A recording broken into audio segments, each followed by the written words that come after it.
3D-Coat version 3.3 has added a really nice new tool to the toolbox.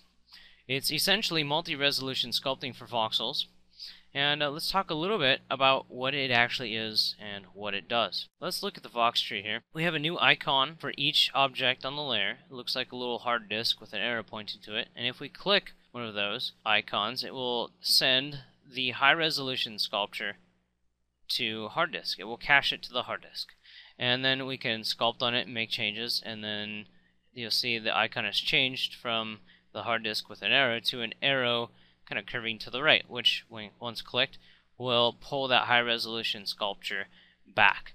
Now if you have sculpted any changes, it will essentially change the surface topology, bake the difference if you will, from the low res version to the high res version. So let's demonstrate that here, and let's do it on the not the gear, let's do it on the sphere.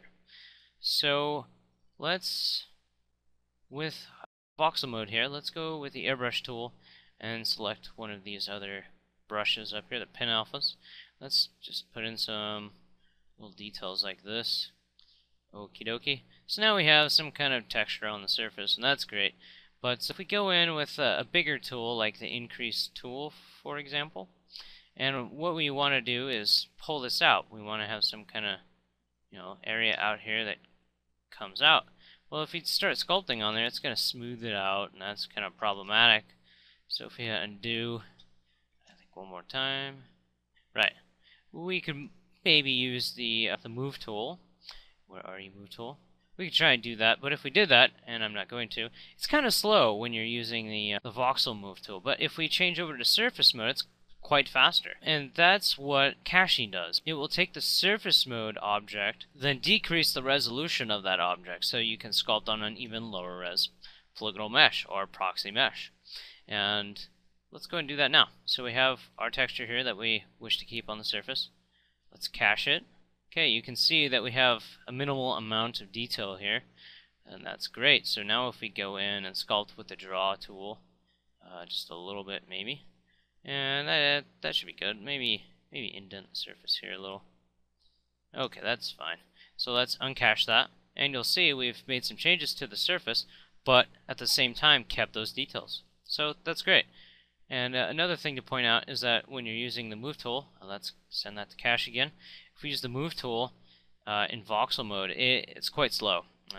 In fact, I highly recommend against it. Well, I would only do it in surface mode or when you're using proxy or cache mode here. So let's pull that out a little further, scale that up, and just pull it out. Okay, that looks good. Let's uncache that, and you can see there we've kept those details. They are a little stretched, of course, but we have kept those details, and we've modified a larger area than we would be able to otherwise. Okay, now that we've shown this on some ridiculous primitives here, which who would want to do that anyway, right? That's another primitive. Let's pull up a more worthwhile sculpture here. This here is a horned lizard toad, which Lee Bamford sculpted and has allowed me to use for this video. Thank you, Lee. Appreciate it, man. We have this really excellent sculpture here, but let's say we wanted to make some changes. So let's go ahead and demonstrate a more practical usage of that on this object here. So what do we want to do? I don't know, let's cache it first, and then maybe we'll use the move tool and even the pose tool to just rearrange the position of some things, maybe a limb or maybe even the angle of the head even for that matter. So I'm going to send this to cache, and in the meantime I'm going to pause the video because it might take about 20 or 30 seconds. I'll be right back. Okay, we're back. That took about 25-ish seconds, and you can see that some of these details are, the details are no longer in here. The scales are a little toned down in detail, and that's exactly what we want here because we're cached. We've cached the high resolution object. So now if we go in and I don't know, maybe give this guy a big belly or something. Looks like we got some artifacts in here. That's no good. But we'll just live with that. That's not a problem. Alright, so we'll use the move tool, and let's give this guy a slightly larger belly. Okay, scale that up and pull it on down. pull this one back a little bit and this one forward. Okay, and that looks okay. Let's pull it out or downward a little more. Alright, there we go. So now we give him a slightly bigger belly.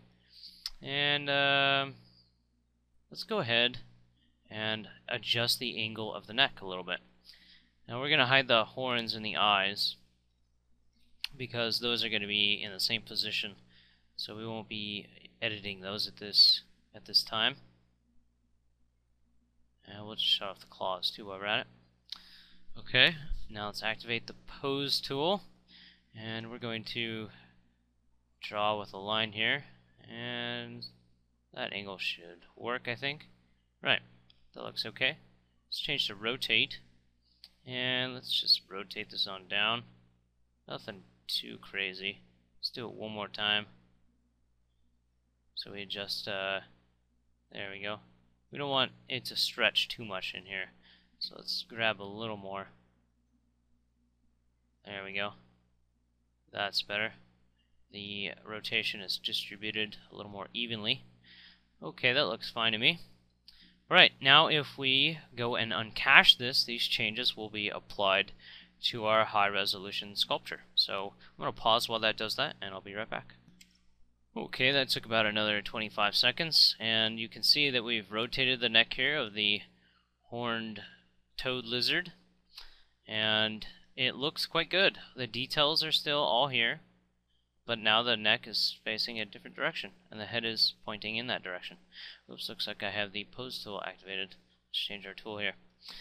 Alright, so you can see we didn't lose too much detail either. It looks like it's kept it pretty well. It's a little stretched up here on the back of the neck, on the top of the body, but it's not too bad, really. So there you go, a brief rundown on this tool again.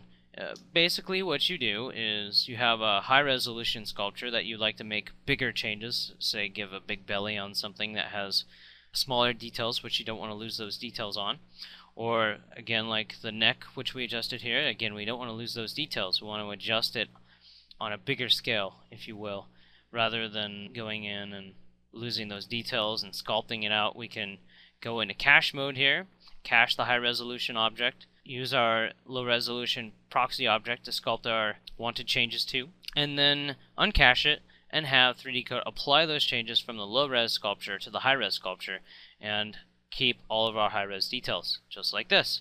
So with all that said, there's actually one last thing to discuss, and really it's not too much, and save the boring part for last. So if you don't want to watch this part, you could probably turn this video off now.